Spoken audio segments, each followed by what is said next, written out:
finally, with a fall crisp in the air, it means high school soccer playoffs on a Thursday night, second round action in 7-3A. The one-seeded Centennial Cougars taking on the number 4 seed, the Greyhounds of Duluth East. Good evening, J.W. Cox alongside Bill Hupp, just about ready to kick this one off. And Bill, it's a yearly tradition to be here watching these Centennial girls in the postseason yet again.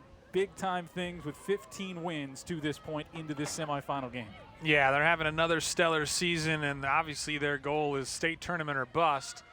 Coming in the second-ranked team in the state and the top seed in this tournament, and they hope to defend their home turf this evening and make it back to the section title game and a game away from the state tournament, which is a tournament they've come to expect to make annually, even with a new coach. They have 9 senior starters, and they hope that experience and that familiarity with the state tournament pays off here in postseason play.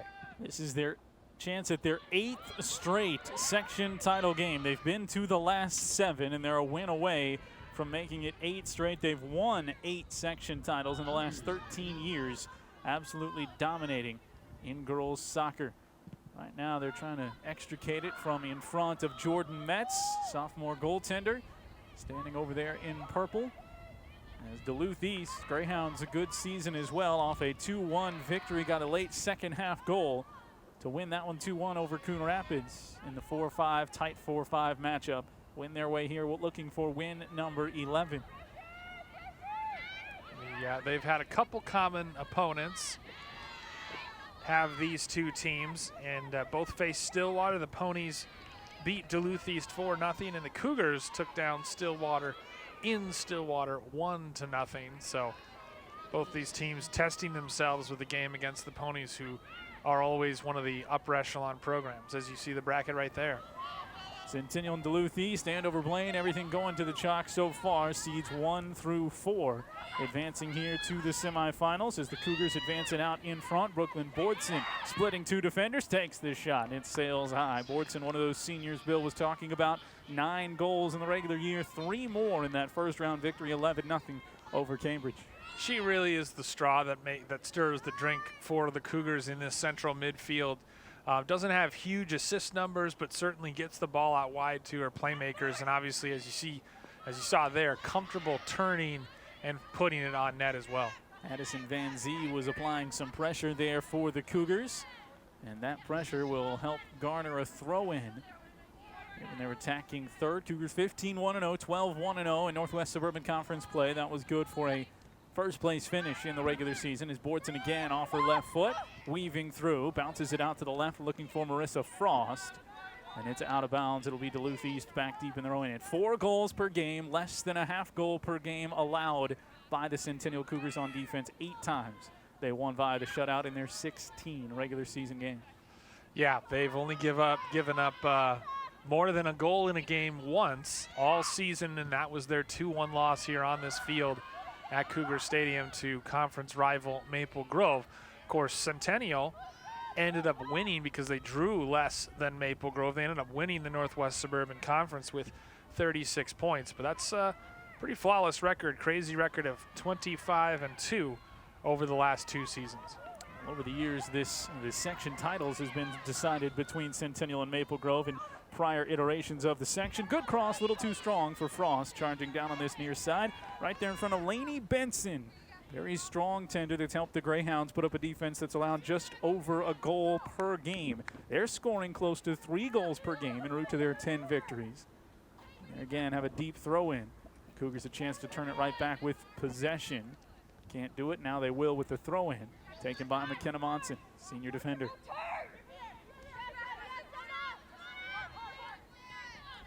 Frost, J.W. Frost, one of a couple sophomores in this lineup, so it's obviously a very senior-heavy starting lineup, but also a couple sophomores making big contributions in Marissa Frost and Addison Van Zee.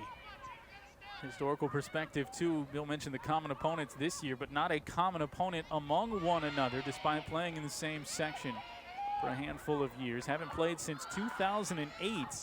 That was in August of 08, so early season contest up in Duluth, and Duluth East won that game 4-0.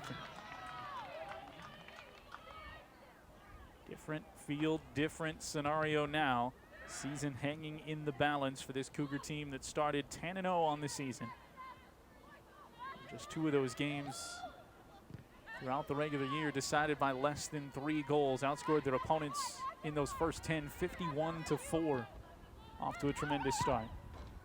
Feeling their way through the defense of the Greyhounds again. Pushed back, throw in coming up for McKenna Monson.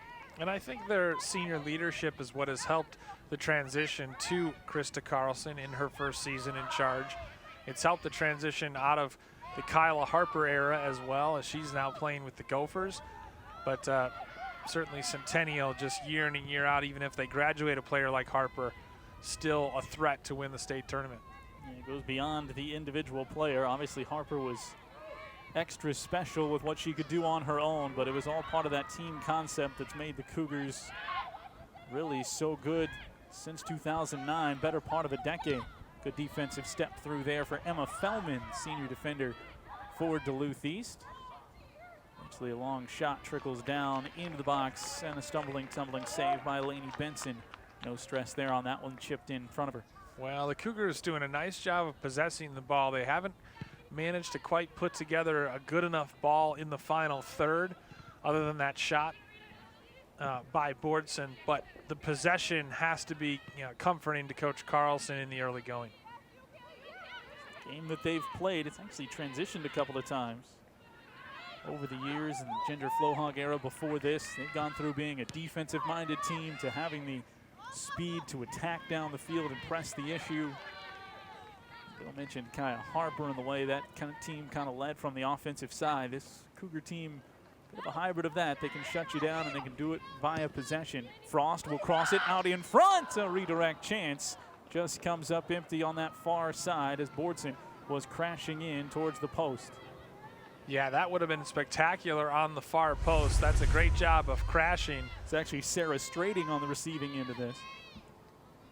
Yep, Strading just needed to get a toe to it. Those crosses sometimes, those are great opportunities to get a go ahead, no matter how you get it in. Just less than 8 minutes gone here in the opening half of this semifinal game. 7-3-8. Duluth East trying to find some possession on their end for the first time. And it's a breakout from May Nephew, who scored that game-winning goal in their first round victory. Beating Coon Rapids 2-1. Trickles too deep. Tracked down by Metz cleanly. And Nephew may find herself pretty isolated up top. She leads this Greyhounds team in scoring with 8 goals this year, but it may be tough to get her the ball in front of that packed in and difficult Centennial backline. Bailey Cool tried to push that one forward.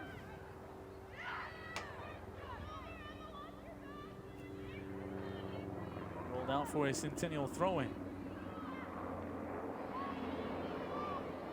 Along the sideline, Jamie Johnson, the senior, trying to maintain possession for Duluth East. Greyhounds never lost back-to-back games all season long, remarkably consistent on the schedule.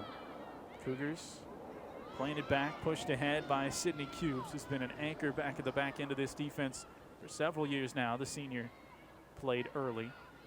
You mentioned some of that youth, Bill, and that's how you get that turnover too. You have seniors that are stepping into leadership roles each year, but there's crop after crop of young players playing pivotal roles that then eventually get their chance to just continue the tradition of Centennial Cougar soccer.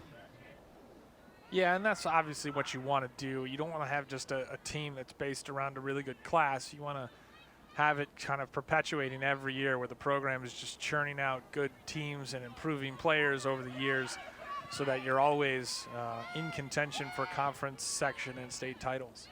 Taken away at midfield. That was Cool again, working against 2 Cougar defenders. Settled down through the middle. Here comes Bordson. Tapped up to her and just a little bit too strong, allows the defense knife their way through. Trying to find Van Zee there. Bordson always with her head up, looking to make that pass to the wings and then continue to run into the box. Frost drags it down deep towards the goal line. Is going to earn this corner kick. Centennial will take it. First corner of the game either way. It's going to be taken by Lauren Ollis. Big part of all the success for this Cougar program over the years. One of those players that started playing as a sophomore and has continued that. A little too deep, had a chance with Ali Hamsky crashing in. Not exactly how they planned it. Hamsky still nearly got a shot on goal. It trickles out. Come out for a goal kick for Duluth East. Yeah, to hit that on the volley from the top of the box with any kind of control it takes a remarkable amount of technique and a little luck as well. So, but Centennial has to be pretty pleased with how much they're possessing and how much stress they're putting on the Duluth East defense so far. Cougars number 2 in the state coming in here. And that is a note that Duluth East fans know about their schedule and the way they went. 5 of their 6 losses to top 10 teams, a couple of those top 10 teams at 2A, but ranked teams littering that loss column for Duluth East. They have been battle tested. Now facing another top team here in this section semifinals. Well, and surely Steve Polkowski, the head man in charge of Duluth East in his 9th season with the Greyhounds, knew to get past a Centennial team in the sections, we're going to have to make sure that our team has played some quality opposition, and certainly he managed to do that with this year's schedule. Kenna Monson will throw it in after she tried to knife it up the near side to Frost. Just couldn't cleanly get there. Monson drops it down at the feet of Boardson.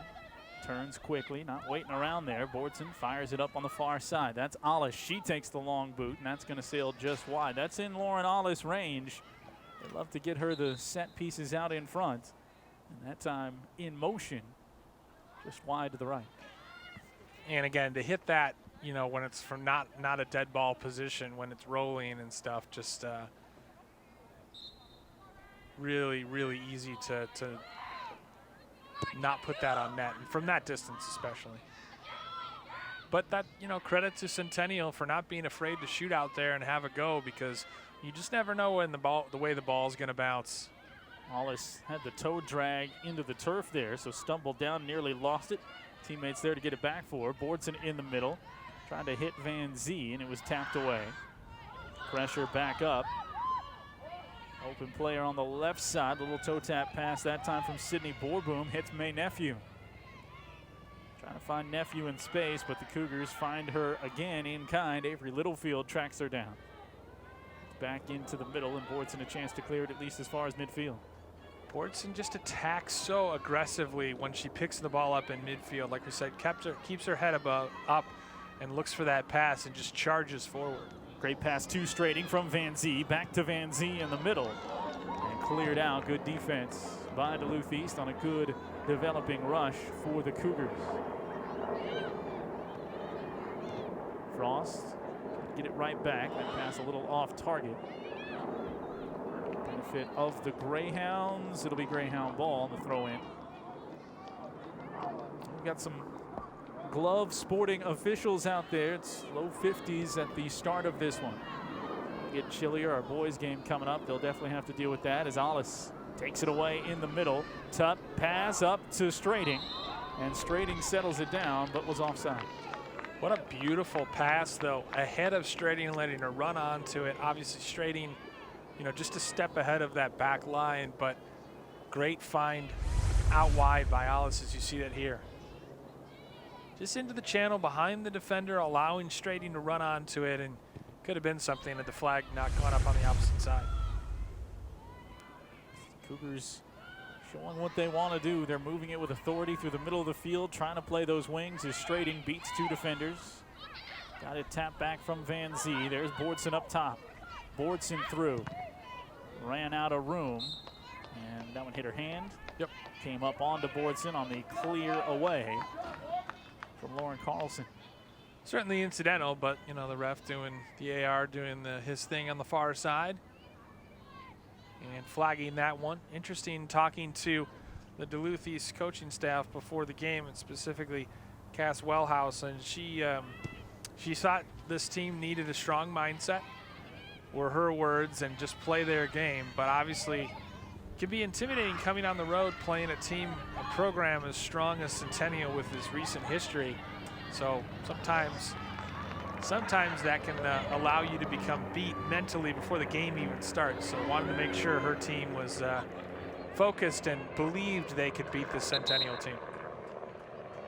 And Coach Polkowski started that rallying cry as soon as they got past Coon Rapids.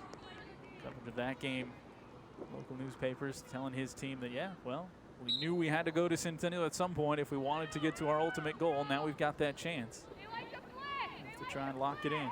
So far, we're scoreless here, under 25 minutes to play in the first half.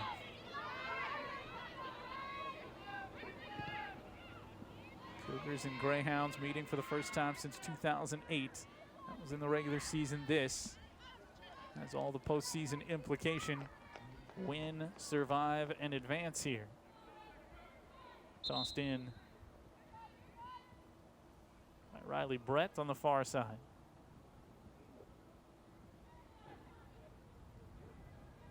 Yeah, you imagine, JW, that it's only going to get colder. It's pretty nice out right now. The lights starting to take effect here at Cougar Stadium, but certainly only going to get more cold as the night goes. Supposed to dip into the upper 40s tonight. Hollis whistled for the bump there. Yeah, tradition unlike any other. Either Jeremy Millington, producer, director tonight, or Kenton Kipp, sports director for North Metro TV, about this time of year sends out the reminder via email to the crew. You need to bring the warm weather stuff. And I'm sure most people heeded that warning. Right in the middle. First opportunity rolling to the right for Jordan Metz that time. Grace Caracas sent one towards the net. Easily picked up by Metz. Intercepted. Duluth East trying to keep that pressure on. Caracas over to try and peel it away from the Cougars. A shove there that was withstood by Cubes. Most aggressive we've seen offensive front for Duluth East so far. Fordson and company unperturbed as Avery Littlefield sends it up in front of the Duluth East bench on the right side. Coming up on 23 minutes to go here in the first half. First substitution for the Cougars tonight, as Frost will take a rest. Tatum Treadle checks in. Another in a long line of speedy Treadles, both on the soccer pitch in the same field, but playing football as well. And Fischel has that one run into it. Tatum, 6 goals and 4 assists. So anytime you can bring a 10-point scorer off the bench, that's how you know your team has some real depth. Fischel couldn't get out of the way. So he'll drop it here for Rylan Lawrence. Boots it away, found Nephew, but 2 defenders right there for the Cougars as Littlefield sends it back right into a header. Knocked back the other way. Exchange volleys at midfield.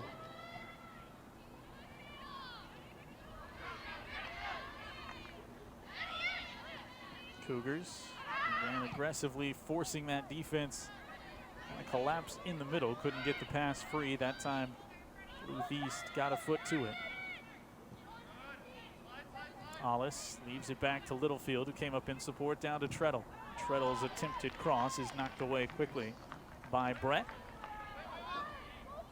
Cougars toss it in. Right there to Van Zee. But too quick.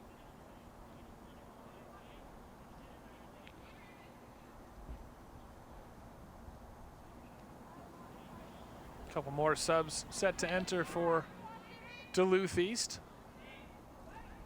Treadle ends up bounced down to the deck there. No whistle and a play on.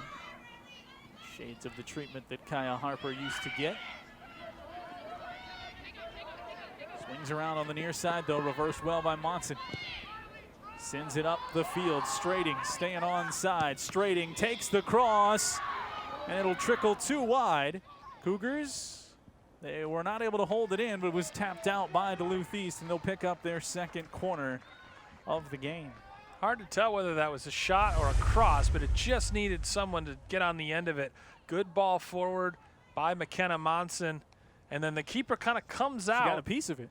Yeah, she did. She deflected it wide. That's excellent goalkeeping by Lainey Benson.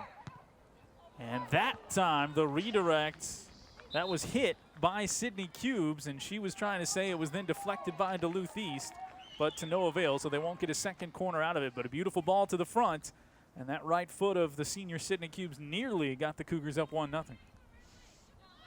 Yeah, and that previous one, she Benson sort of came off her line and then realized she wasn't going to get there, so she was sort of caught in the middle, but credit to her for whether it was a cross or a shot, deflecting it and pushing it wide and forcing a corner, and this game remains scoreless.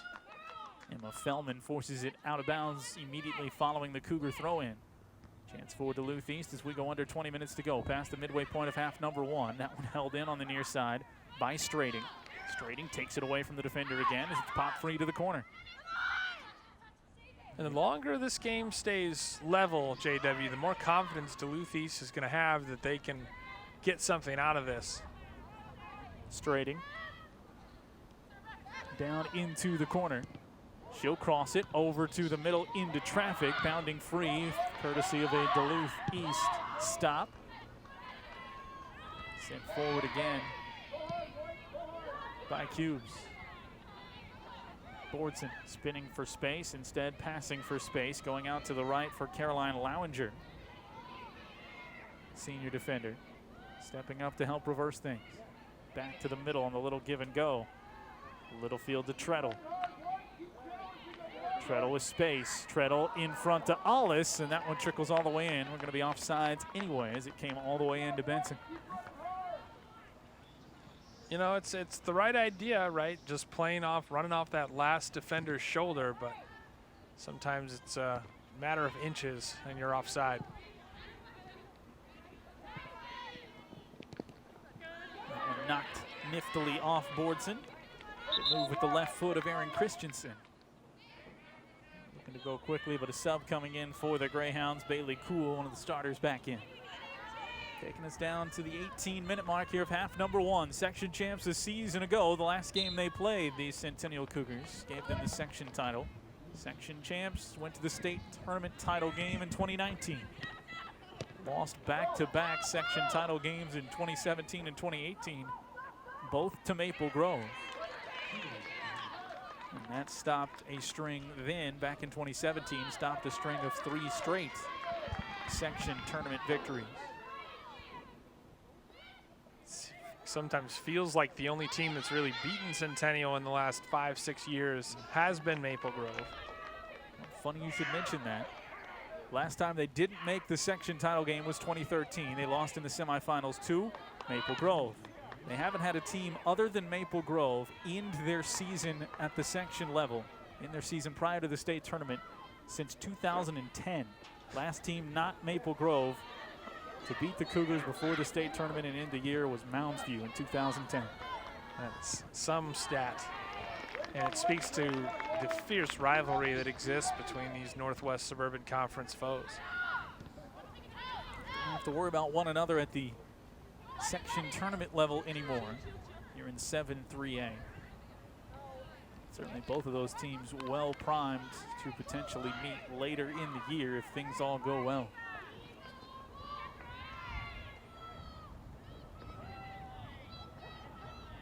Goal kick coming up with just under 17 minutes to go. That 2-3 matchup, as mentioned, that's Andover and Blaine.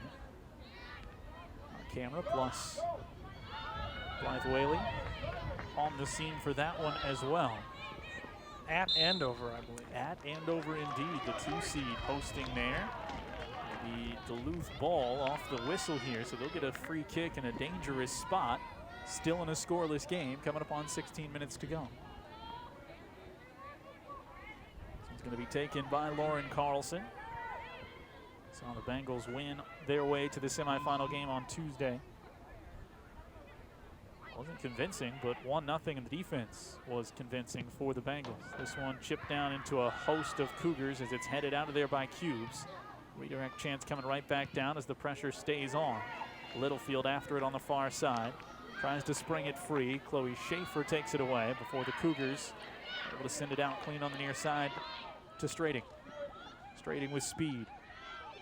Teammate Van Zee up the field. She seemed to be onside with that defender in the middle, but can't track it down before she runs out of room. Deep throw in coming up for Duluth East. Surviving that first free kick. Flipping the field at least for the Cougars. Van Zee. Little physical play there. It's going to go out to the Cougars. So look at a substitution in. Van Zee getting a well-deserved rest up top. Malia Belby checks in.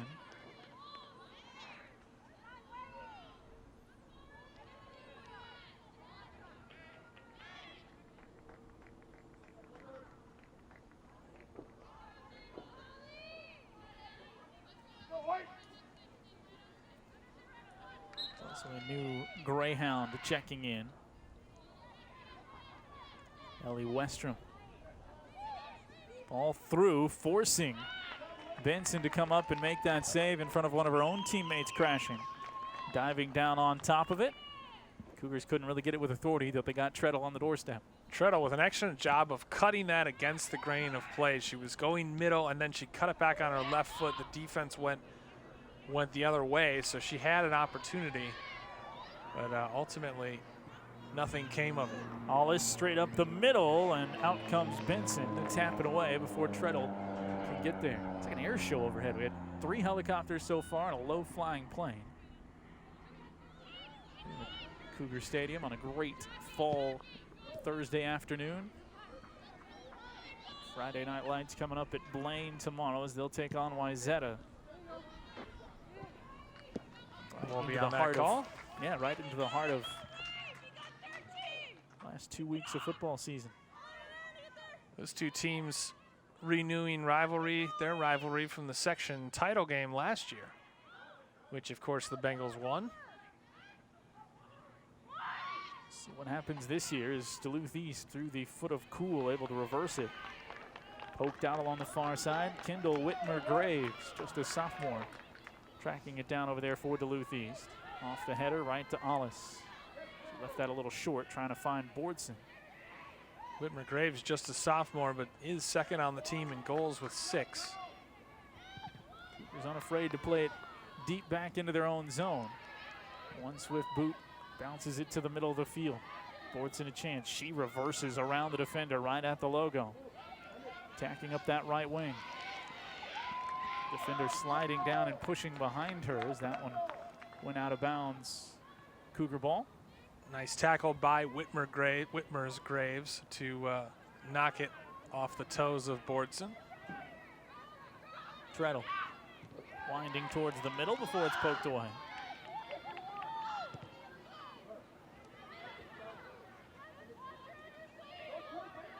Monson slow plays it near side. Didn't keep it in.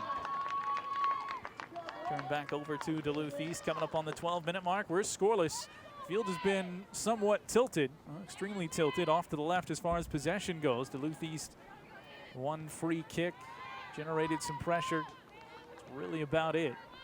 Cougars, couple of corners, couple of good looks on breaks through the middle of the field. But so far, still scoreless. This would be, historically anyway, a fun matchup to see in boys hockey as well.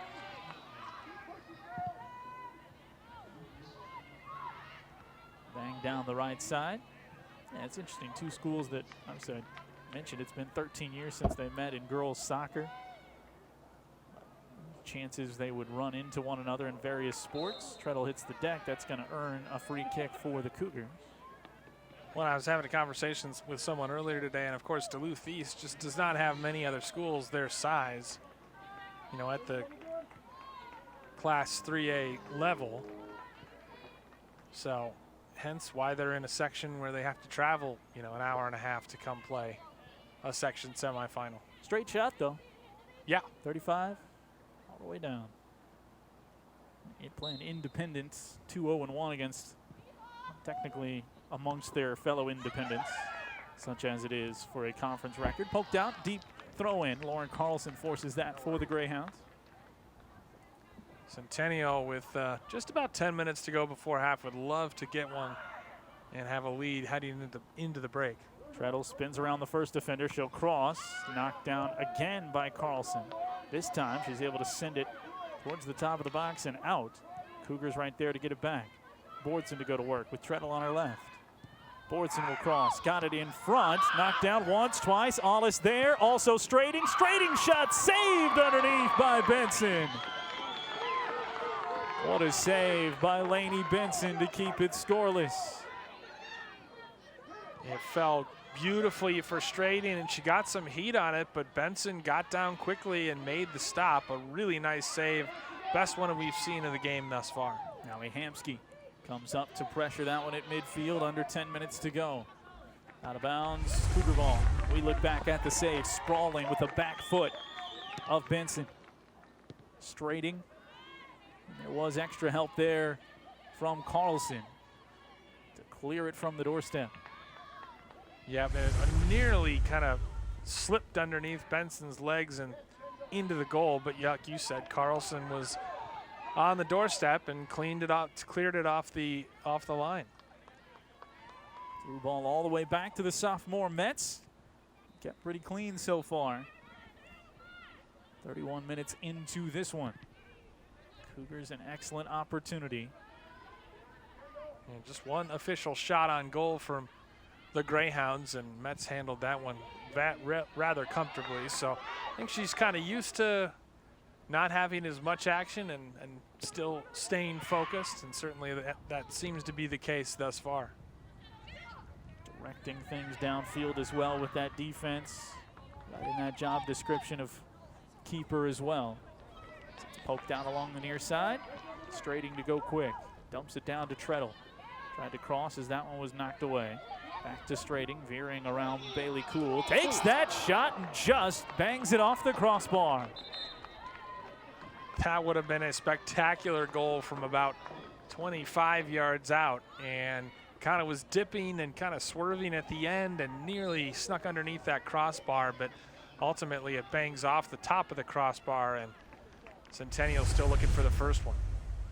Straighting, just a little space and just a little miss.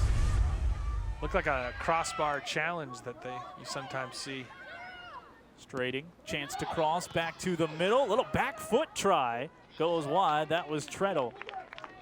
Caught in between, but still got a lot on that, just wide with the back of that right foot. Very clever from Treadle at the near post. There's a lot of heat on that cross, and she just tried to use that pace and redirect it, kind of flick it on at the near post, but ultimately that's a very difficult chance, and Benson able to make the save. Bordson could not handle it along the near sideline. Championship, that'll be next Tuesday at 5. Looking ahead, maybe a shade cooler, but similar weather to this. An extended forecast. Cougars would host, were they to win. Duluth East, no chance of hosting. 2 and 3 seeds matching up down in the lower half of the bracket. Push against the Cougars, gets the free kick for the Duluth East Greyhounds. Under 7 minutes to play in the first half. Cougars on top in all categories, including fouls in this first half, as Bordson just stepping in, colliding with Nephew. Does allow Centennial's defense to regroup. That one driven all the way to the goal line. Carlson with a powerful free kick, but yeah, ultimately Mets wisely lets it go out. 9 shots in this first half unofficially for Centennial, and as we've seen with a couple golden chances. Sydney Borboom checks back in for Duluth East. Of course, Centennial put up 11 in their 11-0 win over Cambridge Isanti in the quarterfinal. They've stepped up a shade in the competition level, taking on the 4-seeded Greyhounds with 10 wins. Yeah, you don't get 10 wins by accident. A lot of senior leadership on this Greyhounds team. 6 different scorers in that first round game for the 11 goals.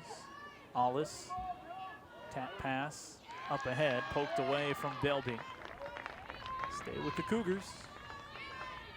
5.5. Don't know that it's imperative that they get a goal sometime before half, but it'd make you feel a whole lot better. Treadle. Left-footed feed in and knocked away. by the ever-present Lauren Carlson. Again, that was almost too much to be a through ball, like a threaded ball, you know, for one of her teammates to run onto. But luckily, as you see it here, a lot of heat trying to kind of split the defenders, and Carlson decides to just kick it out on the side in the third corner of the half now for Centennial. Towards the top of the box, headed back down. Another redirect, just a little bit too high. It was Cubes again on the spot, and she goes off the crossbar of the football uprights there, just above the goal. Well, you know, it's nice at least to see with Centennial that they aren't being too precious with their chances. Sometimes teams can get in trouble if they want to make the extra pass, if they try to settle it too much, and then the chance goes begging. But Centennial just wants to get the ball on the net, and they've certainly done that in this first half. Ball caught straighting, looked like pretty high. Avoided the handball. And this is going to be a goal kick awarded. Cougars have played 4 one-goal games. Those are the 4 closest, obviously, they've played. They've gone 3-1.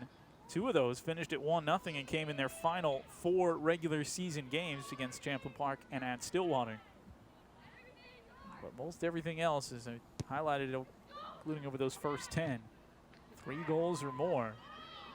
In a battle right now, scoreless, under 4 minutes to go in the first half.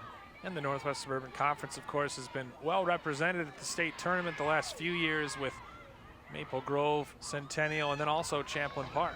Hollis breaks free, maintains possession, crosses it, and it's intercepted by Benson. A lot of work by Hollis, got her all the way down to the goal line. Benson, captain and keeper, steps through. Yeah, Benson read that well. She knew that Hollis was going to drag it to the end line and then try to cut it back to a waiting teammate in the box, so she read it well and just cut out the cross. Confident goaltender, though she has faced more pressure of the 2. Up the field, Whitmer's Graves directing traffic. Turned away by the Cougars. Hamsky in the middle. And that's why I think you have to feel pretty confident if you're Coach Carlson and the Cougars, because you have, you know, dominated play statistically and otherwise in this first half, and you've really owned the possession and had the better of chances. So there's somewhat of a feeling of it's only a matter of time. But like you said, JW, you would love to get a go-ahead goal here before the end of the half. Chloe Schaefer checks back in. Fun to watch Sydney Cubes play defense, but also the way she get up and mix it up, not just on the set pieces, but you saw her right there take it all the way across midfield before the pass was deflected out. Confident, strong play on both ends of the field for the Cougars. She taps it ahead there to Boydson. Boydson send it through, looking for Treadle with speed, and it bounces too far in front, and Benson scoops it up.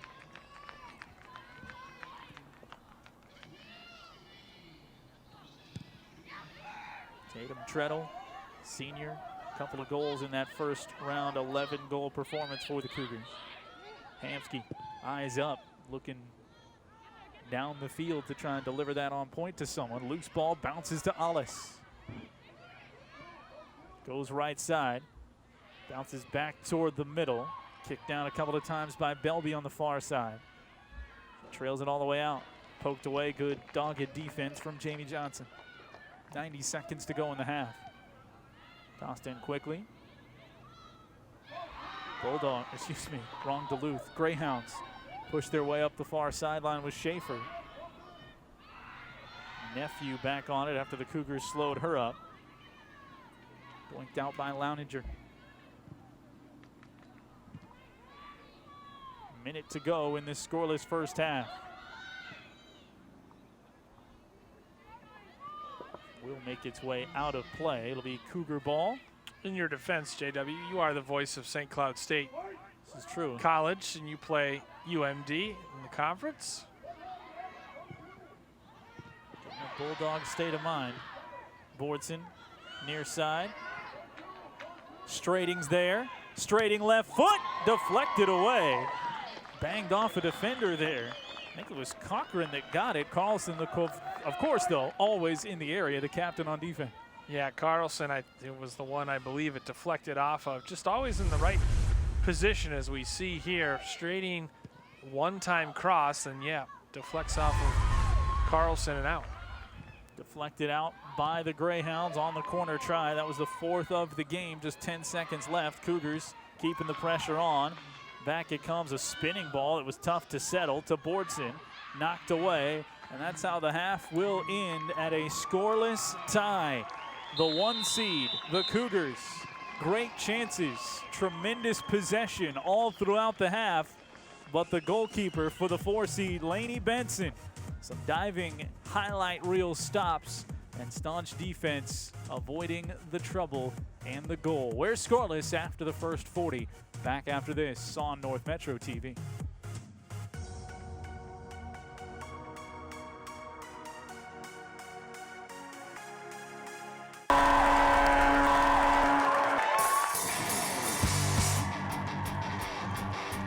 This event is called Guns and Hoses, put on by the Lino Lakes Police and Fire Department. It's a great event. This year we're expecting to see bigger than ever crowd.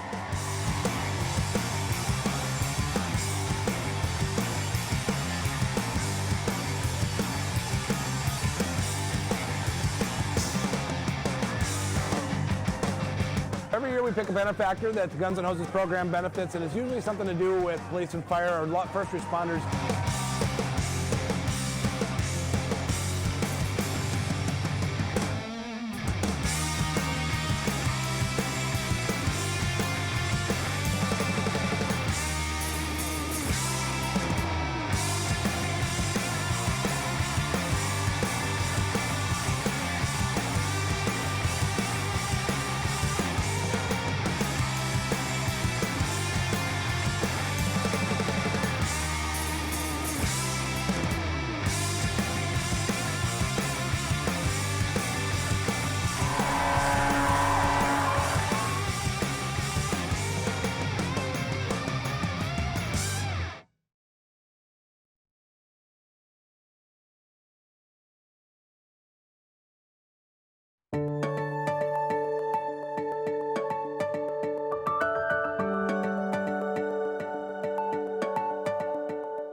My role with the Senior Kinship Program is to coordinate the matching process between the seniors and the volunteers, as well as supervise and train the volunteers. The Anoka County Community Action Program Senior Kinship Program connects volunteers with seniors living throughout Anoka County.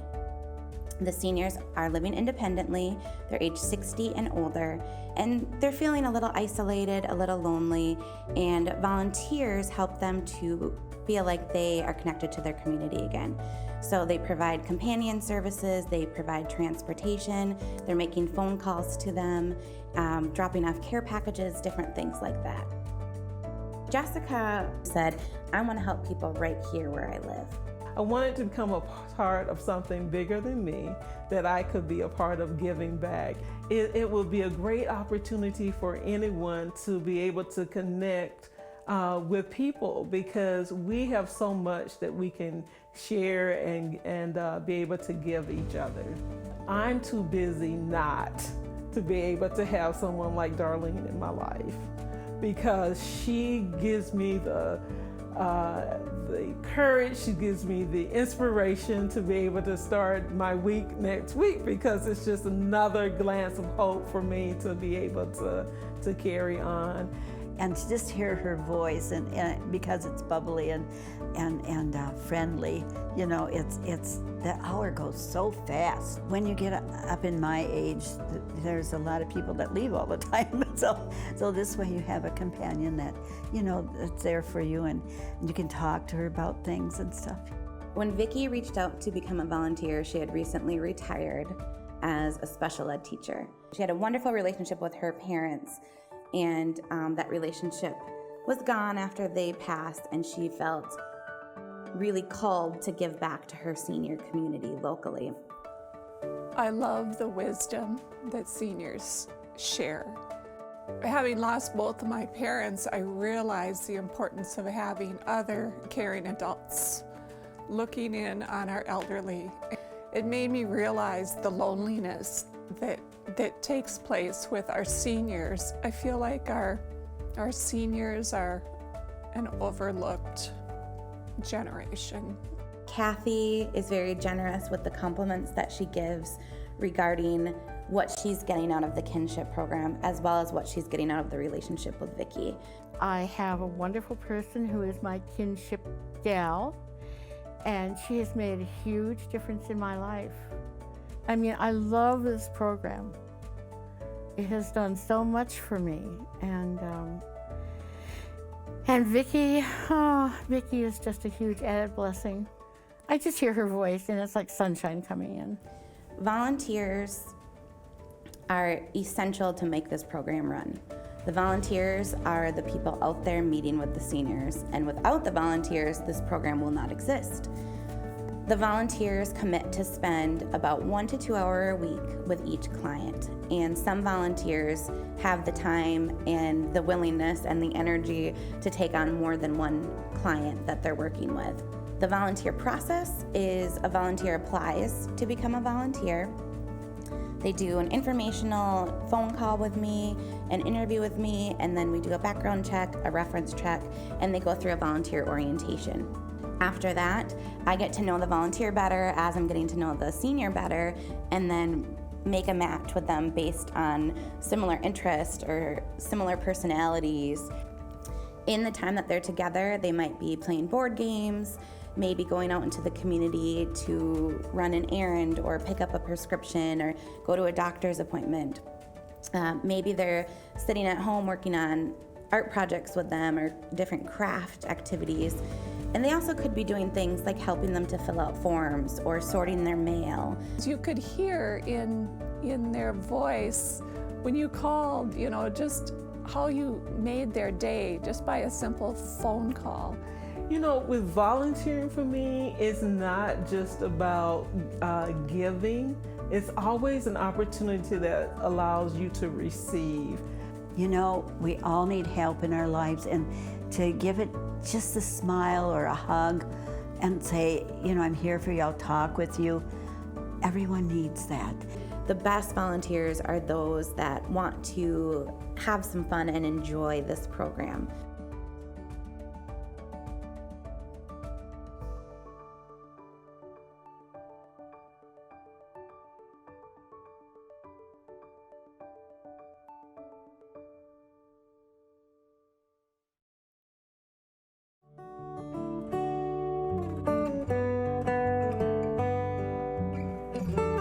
Past comes alive at North Metro TV, where we can help you transfer your old videotapes, films, cassette tapes, record albums, and even photographs and slides to DVD and digital so you can enjoy them again. North Metro TV, bringing the past to life.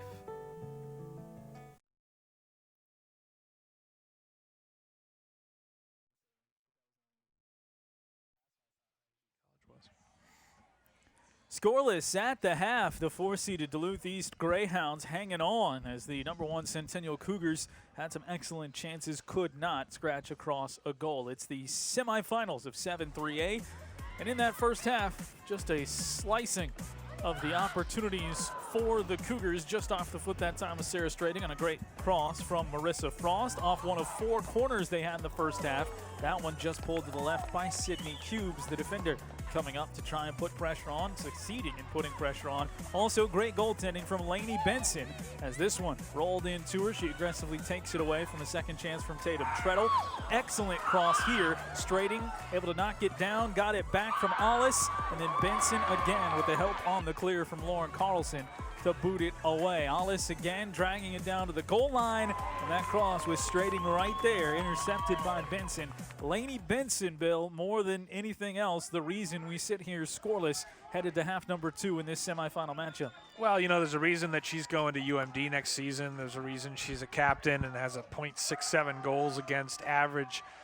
She's outstanding, and she's veteran back there along with Lauren Carlson at that center half position. So Centennial's fine. I think they're in a good position. They're getting the ball in dangerous areas. They just have to be more clinical in front of net. And obviously, this team has been scoring strongly and scoring well all season long, so no reason to think that they can't get a couple in the back of the net here in the second half if they keep piling on the pressure.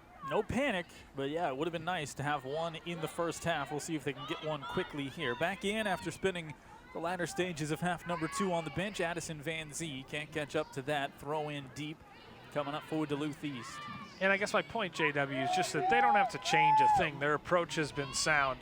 So it's maybe minor tweaks on the edges, but again, just more clinical in front of net with that final pass. Still possession as Hamsky will reverse it to the left side. Andover Huskies went up 1-0 on Blaine in the first half of that semifinal matchup. So right now it's the 2 seed at home leading the 3-seeded Bengals.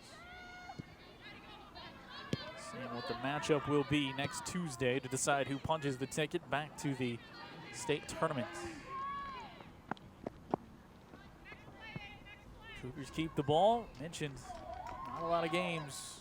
They've been held to a single goal. They won 2 games 1-0 in the final 4-game stretch of the regular season. That came after their loss 2-1 to Maple Grove. So it was 3 straight where they scored just a goal in each game.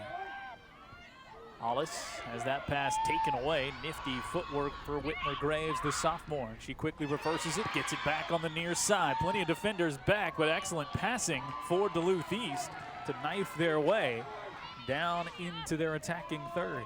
Yeah, they're certainly going to try to hit Centennial on the counter. That's going to be their plan. And because they know they can't sustain possession for too long against this solid Cougar defense. But certainly the Cougars just have to be wary on the back line of those through balls. Addison Wittenberg able to boot that one away. Excuse me, that was Littlefield.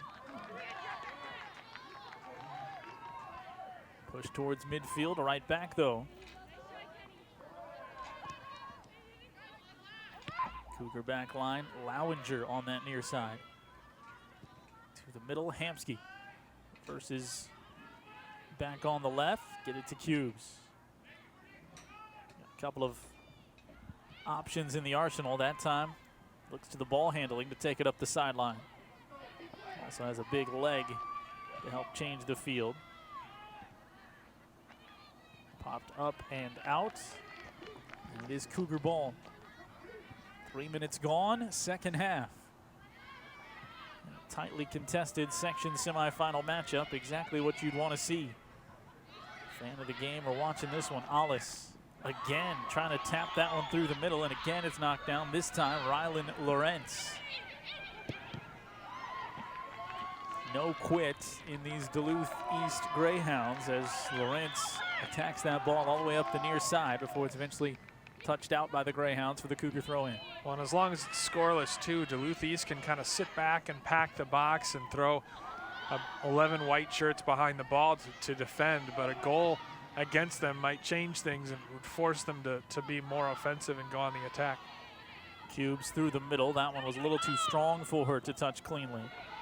Chased by Van Zee down to the corner. Dragged out by Duluth East, but off Van Zee last, so a goal kick coming up. You know, you mentioned Andover with the early 1-goal lead over Blaine, but certainly the Bengals with Kendall Stadden never out of it if they're just a goal or 2 behind with her scoring prowess. Interesting first round game for them. Stadden scored early, first 10 minutes of that game. Got the 1 goal that ended up being scored in that game. You kind of expected them to put up more. It just never materialized. And that's how the playoffs can roll, and that's what's unfolding in front of us here. Both these teams can score nearly 3 goals a game for the Greyhounds, nearly 4 goals a game for Centennial. But in the prescient words of John Haddon, you can usually throw the offensive numbers out for some of these top teams when they square off in the postseason because the defenses generally find a way to come to play. And both these teams have put up good defensive numbers as well. Scoreless here is Strading. Drives her way to a cross, hit it right at the post, and Lainey Benson was standing right there. Yep, as you see here, good lefty cross. She's getting the space to get that cross in, but didn't really force Benson to move. She kind of sat at that near post, and it was an easy catch for her. Bordson driving, Had it poked right back towards her to slow it down a little bit. And again, trying to pass in close quarters just in front of the box, and it's Duluth East able to knock it away. Whitmer's Graves again got the foot to it. Straighting though, back on the attack. Knocked out, and a corner coming up for the Cougars. Yeah, and Straighting, that's the other thing. You either get the cross in to a dangerous position in the box, or you deflect it off a Duluth East defender, and then you get a corner kick. That's what the outcome you want, obviously, from these kind of situations. And it just seems like Duluth East is reading the passing lanes really well. They're sort of clogging things up through the middle. I'd like to see Centennial spread out a little more and get wide and force Duluth East to have to cover more of the pitch. Hollis chips it up.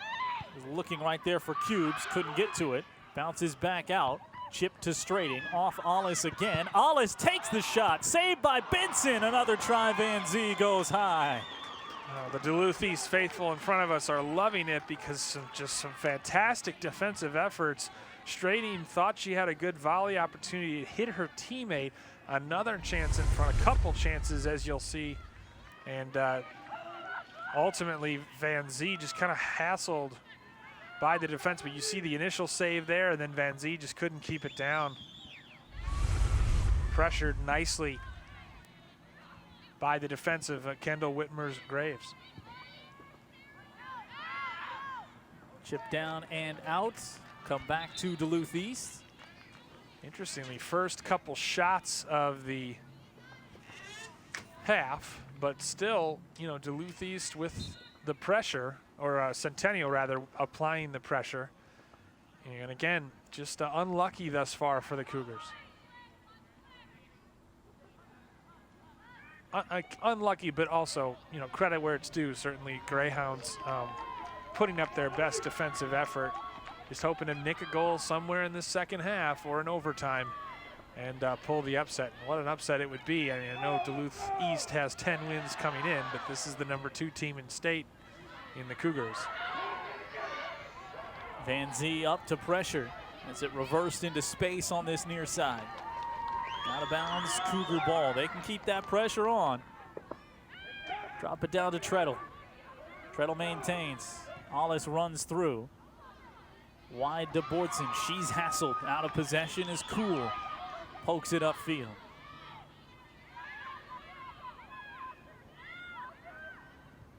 Monson getting towards the attacking end. Bordson. That goes high off a defender's shoulder. Back out to Hamsky. Hamsky through. Forces the boot out of bounds and will bring up a corner kick. Allie Hamsky, unafraid to step through, a senior who's played a lot of meaningful minutes on a lot of very good Centennial teams over the last several years. And again, Carlson in the way, emblematic of the all-out defensive effort. Reminds me, JW, of a hockey zone, extended zone pressure. Everyone just blocking shots. Ollis right there. Cubes puts it through. 1-0 Cougars on the header from Sydney Cubes. Sydney Cubes back post, as you see the gorgeous set piece delivery. Cubes gets away from her defender and just nods it home. But what a ball by Lauren Ollis. Cubes, no one tracks the run and she just nods it in. That's a beautiful goal, well worked by Centennial, and they've got a well-deserved 1-goal lead. Just like that, that pressure can pay off, and a little relief in that 1-0 goal celebration. Great corner. So their 6th of the game, 2nd of the half. And Ollis and Cubes connect to pay it off. Ollis, you can see why she leads the team in assists now with 13. With that kind of set piece delivery, just inviting someone to knot it, and well read by Cubes, the fullback who can still score in her own right. Sydney Cubes, that's her 5th of the season, and she's the center half for this Centennial team. So as we said, the pressure was unrelenting. They've got 15 shots unofficially now, and finally they were able to get this well-deserved lead. And what will this do for the game now, JW? Because like I said, a goal usually changes things, and it will force, you would think, it will force this Duluth East Greyhounds team to come out of their shell a little bit and try to stretch the field and get more of an aggressive offensive posture. Cougar fans over the years have seen this happen to countless opponents. There have been times when, just like Duluth East did, opponents have come in, executed a great game plan, kept things close, only to see the Cougars be the ones whose pressure breaks things loose. And a lot of times it can start rolling downhill. In that championship game a season ago, it's 2-0 eventually the final score, beating Blaine. That one had to feel like it was going to get away from the Bengals. Credit to them, it never did. We'll see how Duluth East can maintain this game and maintain the same defensive pressure they had been playing for the first 9 minutes of the second half. Hollis not able to run up on that one before it gets back to Benson. And JW, there are plenty of teams that can defend really well in open play, but set piece delivery defense is another matter. Do you man mark? Do you go zone with your defending? It's really a question whether you're defending a free kick or a corner kick, but obviously it's a different kind of defending, and certainly Duluth East has done well in open play, but they just lost Cubes on the far post, and she made them pay.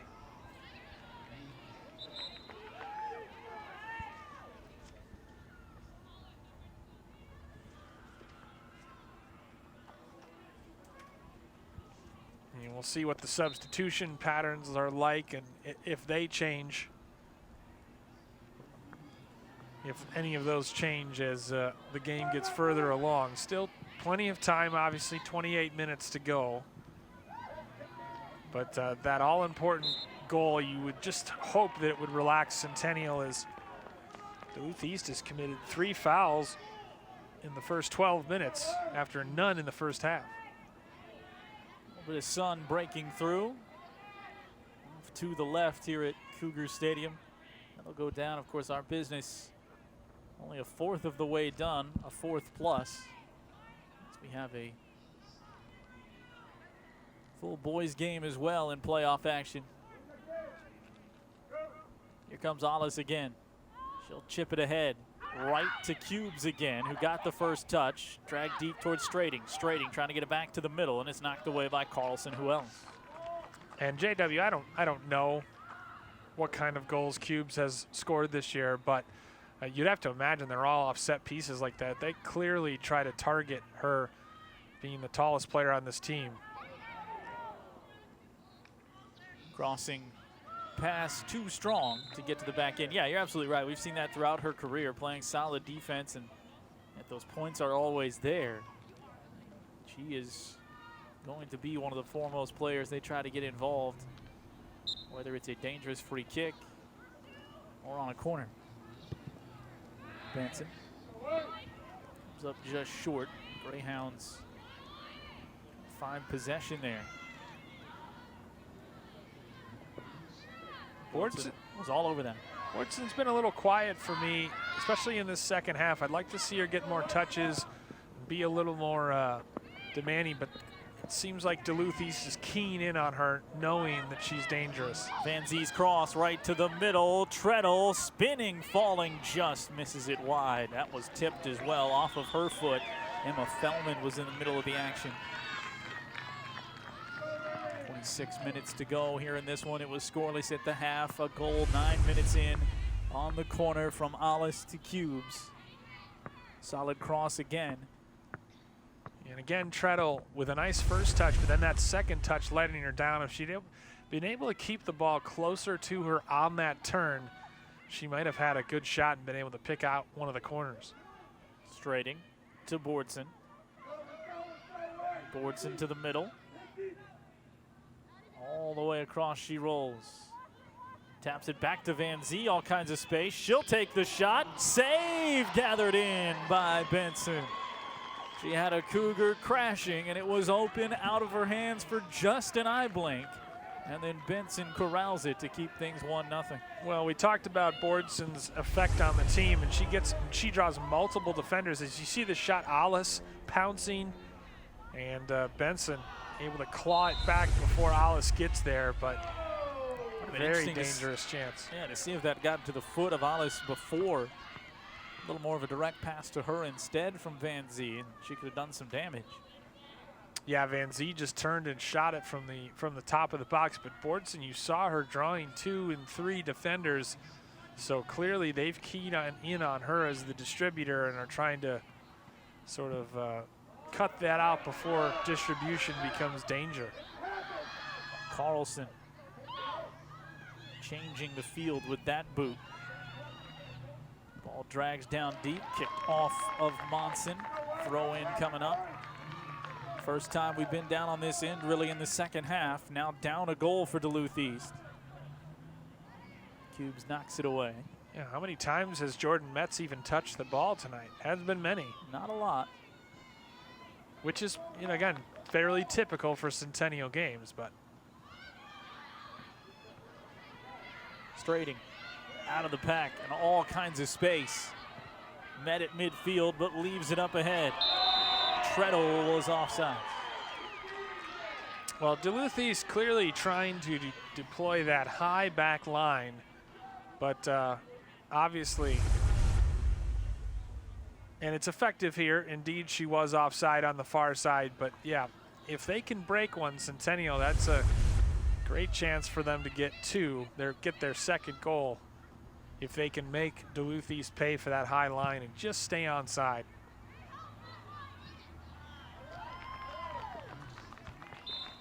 Knocked out by the Cougars. Substitution coming in for Duluth East.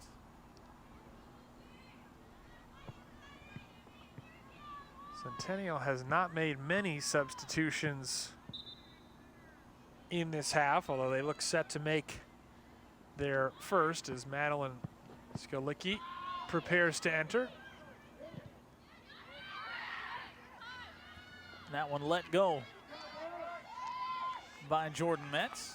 Yeah, and that was a cross with just nobody home on the far side, and when you have that many defenders behind the ball, when you do get the ball in your final third, you don't necessarily have enough support, and so it's easier to defend, and so you need almost that lone striker up top to do some damage. Duluth East coming in playing a 5-3-2 today versus Centennial's more traditional 4-3-3. Whistle, a little push in the back there on Ellie Westrom. Hollis trying to track that one down. 22 minutes to go. Second half action. Will it be one goal that decides it? Twice in the last 5 games. Cougars victorious by the 1-0 score. It does feel like if Centennial can get that all-important second goal. Bordson dragging her way to it off to Strating. Strating crosses to Treadle, and that one just high and wide. Oh, Treadle, I think she could have maybe settled it and taken a touch. That would have been spectacular if she'd been able to curl that in the top corner. Again, great creation by Bordson and great cross. Trying to aim high and left and just a little bit too much of both. And the JW does feel like if the Cougars get a second goal here, that should just about do it the way things are going at this point. With each passing moment as well, getting less and less time as we're close to the midway point of half number 2. Strating sprints onto that one in the corner, taps it to Treadle. Treadle knocked out of the air, finds its way to Van Zee. She stops it on a dime. Van Zee shot saved by Benson. Excellent opportunity for Addison Van Zee to get her 8th goal of the season, second of the post, and just turned away by Lainey Benson. Oh, Benson save of the game right there as Van Zee with a glorious opportunity. Bumped in the box, Treadle, Van Zee cuts it back. It falls kindly to her, and she put some mustard on that shot, but Benson with that strong left hand kept it out. Madison Skolicki did check into the game for the Cougars. Again, they go up the left side looking for Strating to distribute out of the corner. That makes its way towards Benson, and I think she contacted that as it goes spinning out of bounds. So the Cougars should get a corner coming up. Yeah, definitely fumbled that one at her near post, kind of hung her head after that, but so another great chance here for Centennial. And again, just, you know, doing the basics, getting crosses in and forcing Duluth East to defend. Allie Hamsky's going to take this. Look for 5 on the back end. Deep. First touch by Duluth East. Headed out of there by Whitmer's Graves. Cougars pressure it back towards that corner deep. Out of bounds. Duluth Greyhound throw in coming up. It was absolutely heading for cubes, though. Had Whitmer's Graves not gotten her head to it first. Couple of starters back in. Jamie Johnson, Bailey Kuhl for Duluth East. Throw in intercepted, taken away by May Nephew. 8 goals in the regular year. The go-ahead goal against Coon Rapids in their first round 1-goal victory. Cougars have kept her away from being a part of what the Greyhounds have done. Skalicki boots it out of trouble towards midfield. Force the Greyhounds to bring it all the way back down. Strating's over there to peel it away. Plays it to the middle of the defense. Popped right back out, let Monson try and take it up the field. Back from Boardson, a little behind her on the pass. Ball sneaks back towards Aaron Christensen. Fight along the sideline, out of bounds. And won by the Greyhounds, they'll get the throw in. Long back up for Carlson, expecting to heave this one in there. Got a lot on it, dropped it down, first touch by the Cougars. Hamsky knocks it a little higher out of the box. We see that a lot. It's almost like another set piece when you can have someone throw it in from deep on the sidelines. Boardson lost it to Nephew. Long shot, knocked away by Metz. Kendall Whitmer's Graves took the deep shot, forces Metz to dive, and the sophomore equal to the task, but a corner coming up for the first time for the Greyhounds. That was an impressive lash, and that was spinning. Might have been going wide, but a nice save just to be safe to knock it free by Metz and push it wide, force the corner kick. First of the game for Duluth East. Taken by Whitmer's Graves herself. Dumped in towards the front, towards the near post, kicked out of there by Lowinger. Out of bounds, throw in for the Greyhounds. 17.5 minutes to go here in this second half. Cougars scored 9 minutes in to take the 1-0 lead. And now looking to survive defensively. It's a Cougar throw-in. Duluth East with a shot each half, but certainly that Whitmer's Graves one was the most dangerous, as Centennial making a host of substitutions. Hollis, Frost checking back in.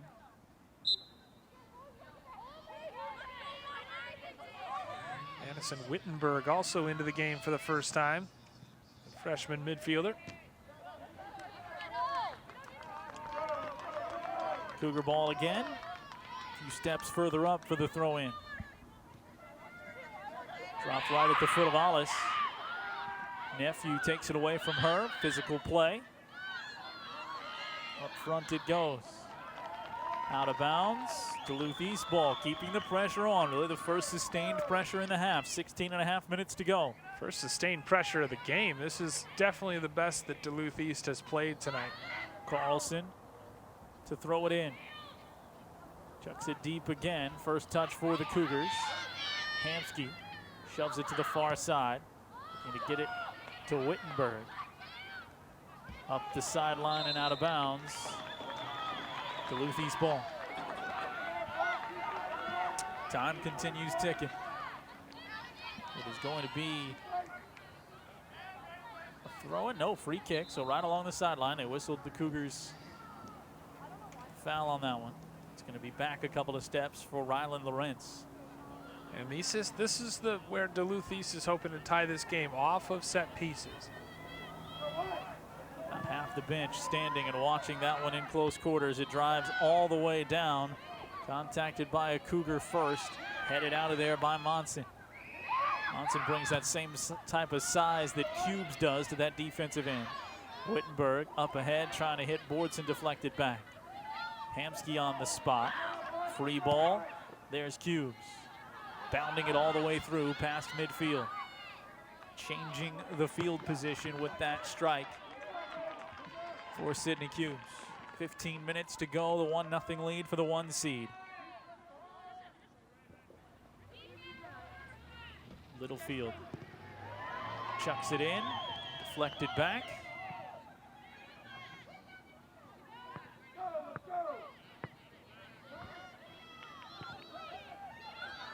Up ahead, and Cubes there again as they tried to strike it forward. Finally do get it to Carissa Clow towards the goal line and rolling out before Aaron Christensen could get there. Goal kick coming up. Under 14.5 to play. It's all that stands between the Cougars and their 8th straight.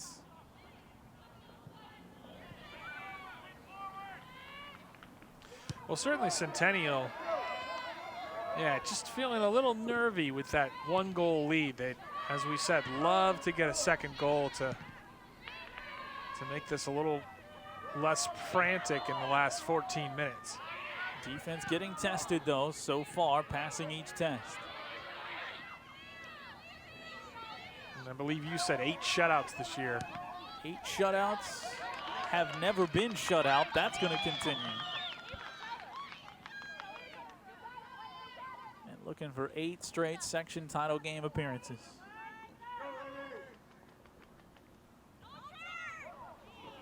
Players go down in a heap, advantage Cougars.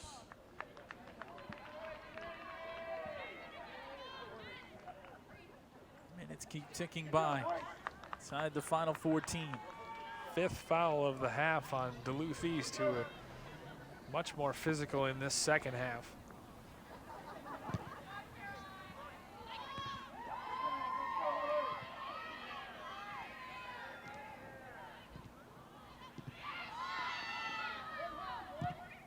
Two always back for the Cougars.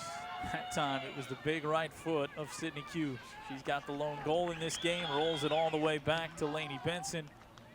Short-handed keeper kept it scoreless in the first half, gave up that 1 goal so far here. Has turned away another pair of excellent opportunities from the Cougars. Bordson looking for another. Bordson space, shot, Benson's there. Yeah, I think low and hard may have been the play. Benson, pretty tall keeper, able to make that save comfortably. And after dominating the first 15 minutes or so of the second half, they have not had as many opportunities. Wittenberg, her cross in there, just mishit by Marissa Frost to really get much on that, but another good attack by the Cougars. Again, I think Frost maybe had more time if she had taken a touch, but just tried to hit it one time, and it's always tough on a spinning ball like that to get much power on it. Sydney Borboom, senior, is going to check in on this throw in for Duluth East.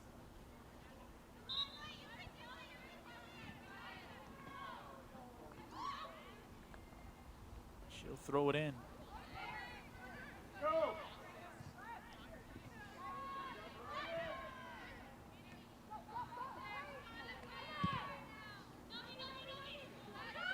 Cougars able to send it back. Still pressuring back there. Bordson taps it up ahead to Frost. Trickles in there. Not an offside anyway. Or no? Nope, foul, yeah. Called the foul. Yeah, absolutely. Bordson got trucked, as you'll see on the replay here, and they played the advantage wisely. Carlson just knocked Bordson over. Thought maybe a yellow card would be issued, but just a foul, but a great chance here for Centennial to double its lead. Cougars will take it. Lauren Ollis straight away. Too high. Stepping up, just trying to put that one in under the crossbar. Yeah, and that would have been so tough to save. We certainly know she's got a strong enough leg, but it's also really tough when you're trying to go top shelf with those to keep it down.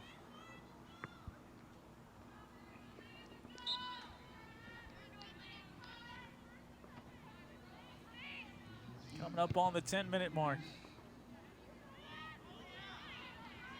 similar spot like that. It will forever be the Lauren Ollis spot that won a state semifinal game on a kick similar to that back in 2019 to send them to the title game.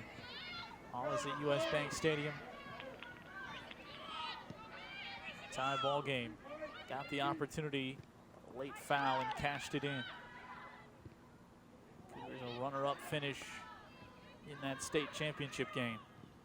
But certainly a moment for Ollis, who now 3 years ago, just a sophomore.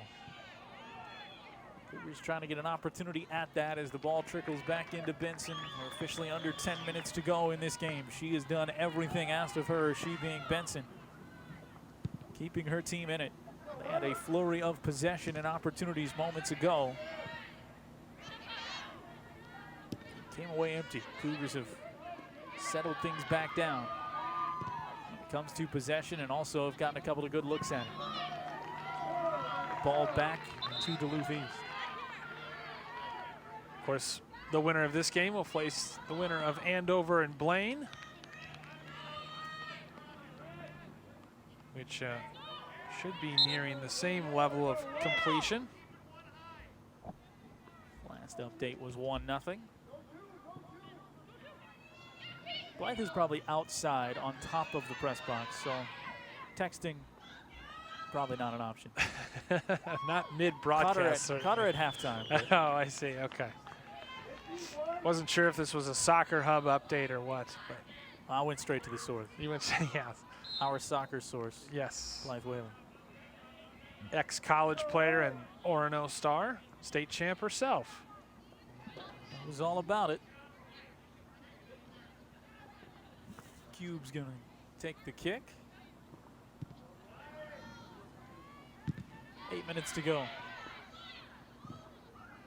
Knocked out by Hamsky. 10-win season for these Duluth East Greyhounds. Such tremendous work last year. Won just 6 games. And I think they've acquitted themselves quite well tonight, JW. They've been solid, and especially in the last 20 minutes or so, they've at least been equal to Centennial. And credit their senior experienced defense and goalkeeper Lainey Benson for keeping them in this game as much as she has. Withstanding a barrage of pressure all game long from the Centennial Cougars. Sarah Strading back in. Frost towards Strading. Strading, plenty of speed. Strading can't maintain now, does, pops it through.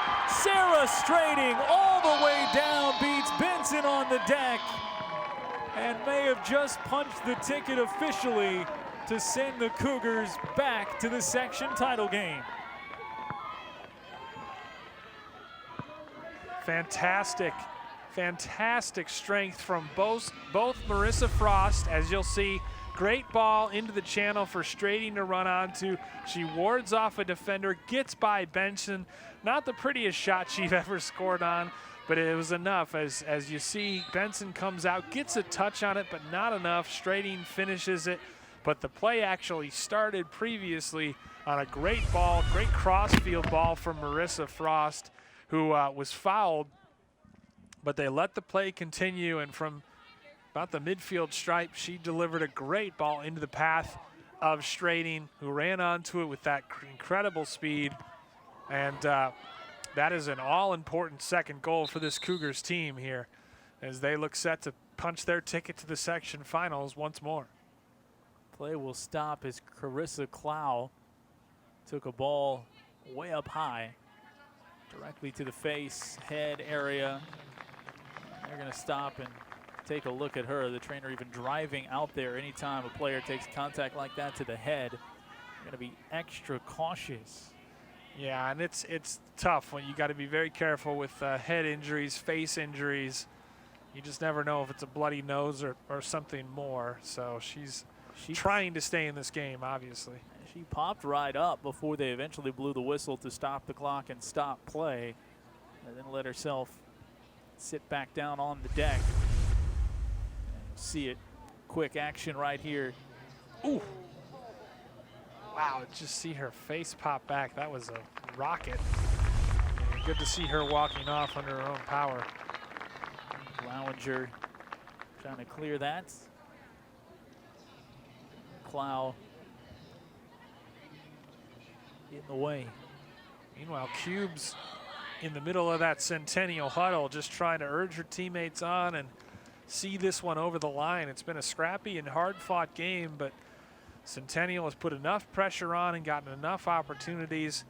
By my count, 22 shots this game, and they've managed to scrap a couple of them in here in this second half. One off a corner, Hollis to Cubes.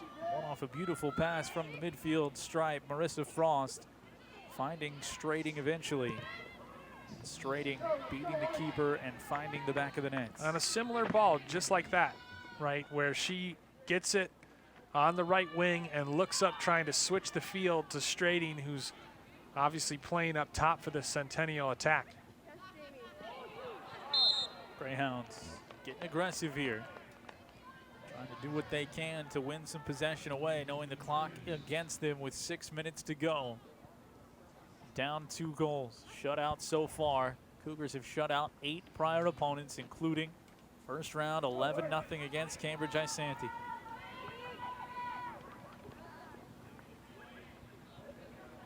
Lowinger boots this one up. Makes it to the secondary line of defense for Duluth East. They still get the first touch on it. Back down to Bordson. Up to Strating. Strating in that familiar spot, wide to the left corner. Beats 2 defenders around the back. Cross, Alice, Van Zee. Van Zee's shot, knocked away. Alice there, knocked away again by Carlson. Van Zee will pop it up. What defense, help for the keeper as well. Benson makes the initial save, then Carlson back there to turn away Lauren Alice, and it stays 2-0. Oh, again, Alice and Van Zee with opportunities, and again, just terrific defense by this Greyhounds team. Great save by Benson, and then as you said, right on the line, again cleared off by Carlson, who just goes right to the line, and she makes a great stop. Just an unbelievable anticipation. Seen that all game long from Carlson. She's played a tremendous effort here, the senior. What is looking like her last chance at high school competition here. Season winding down for Duluth East, down a pair of goals inside the final 5 minutes. Popped up ahead, trying to get something. Rolling back and scooped up by Metz. Hasn't had to do much that time. Reads it well. Cubes was providing a screen and takes it off the potential foot of a Greyhound. Yeah, and credit to Metz for being alert to it, to the danger, coming off her line in the nick of time to make that stop. Allie Hamsky, whose long feet ahead, earned the first corner, or rather the corner that scored the first goal of this game. Came in the second half. We were scoreless after 1 half of play. First 9 minutes, 31-12 remaining. Cougars scored the first goal. Trying to make it stand up as the only one they would have needed. Though they've gotten some insurance here in the final 8. And the Cougars still, with a 2-goal lead, content to possess the ball, make the right play, and keep their shape in formation. Alice touches to Van Zee, back to Alice, settles around 2 defenders, left-footed shot, knocked away by the knee of Whitmer's Graves. Trails out of bounds, it'll be a Cougar corner kick.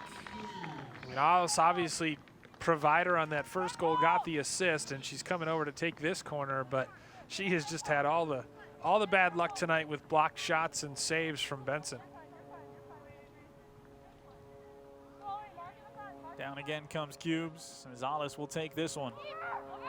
Looking for Cubes, it was too high for Benson to pull out of the air, but still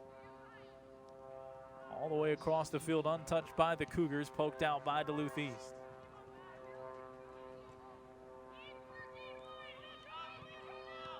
Van Zee can't corral it. Loose ball up to Hamsky. Right back down to Bilby.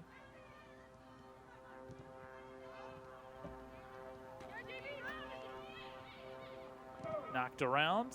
Isabella Sipe, 9th grader out there. Closing minutes for the Cougars.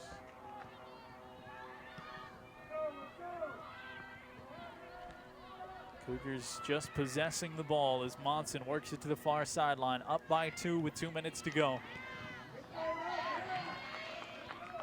An 8th straight trip to the section title game. Just that close for Centennial.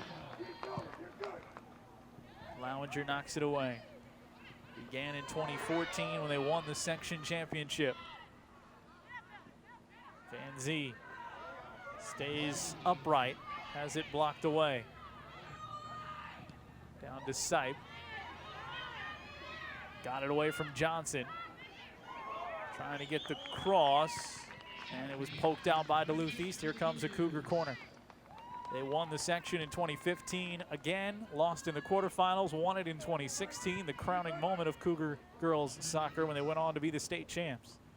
Then it was back-to-back title game losses in 17 and 18, both to Maple Grove. Header in for Allie Hamsky. Icing on the cake for Hamsky and company, and big smiles at 3-0. 2 of the 3 goals tonight for the Cougars scored on the back post headers, off set pieces, all important set piece delivery. As another great ball by Alice, her 14th assist of the season. Hamsky, a free header on the back post, and she just made no mistake. And this one will look more comfortable than it was, but credit to Centennial for leaving no doubt late. Kept playing their game. Duluth East, an excellent game plan, excellent execution, and fundamental soccer throughout this game. But the Cougars got their opportunities and didn't miss. Bordson finally in the middle. Space enough. And makes it 4-0. I mean, you'll have to confirm with me, but I believe that's 3 goals in the last 6 minutes, basically. The last 6 minutes, yeah, to make this one a rout. But it was obviously 1-0 for the longest time here in the second half. And Bordson just did that herself. Shook off a tackle and slotted it home. Benson, I think, was expecting her to go to that left corner, but she stayed central and gets a well-deserved goal, her 10th of the season, to join Alice. Everybody feeling good for the Cougars. Final 40 seconds. Cougars bounce back in 2019 from those back-to-back section title defeats. The hands of Maple Grove, the disappointment turned into a section championship, a run to the state title in 2019. Of course, last year things cut short. Still won the section title. Final game of the year, and Benson makes a tremendous falling save. She deserves all her credit as well for keeping this one as tight as it was. 1-0 until the 7:13 mark of the second half. Cougars have scored 3 since then. Final seconds tick away, and the Cougars will wait for either the Huskies or the Bengals. They'll welcome them to Cougar Stadium next Tuesday in an 8th straight appearance in the section title game for the Centennial Cougars. 4-0. They beat the Duluth East Greyhounds. An impressive performance, Bill, from these Cougars, what we've come to expect, and a fine, valiant effort from the Greyhounds, but the Cougars come out on top. We will have the boys' game coming up. Centennial on the girls' side have owned Section 7 and now get another shot at a 3rd straight title. 4-0 the final. From Centennial, for Bill Hupp and our entire North Metro TV crew, I'm J.W. Cox. Thanks so much for watching. Cougars win it again and are on to the title game right here on North Metro TV.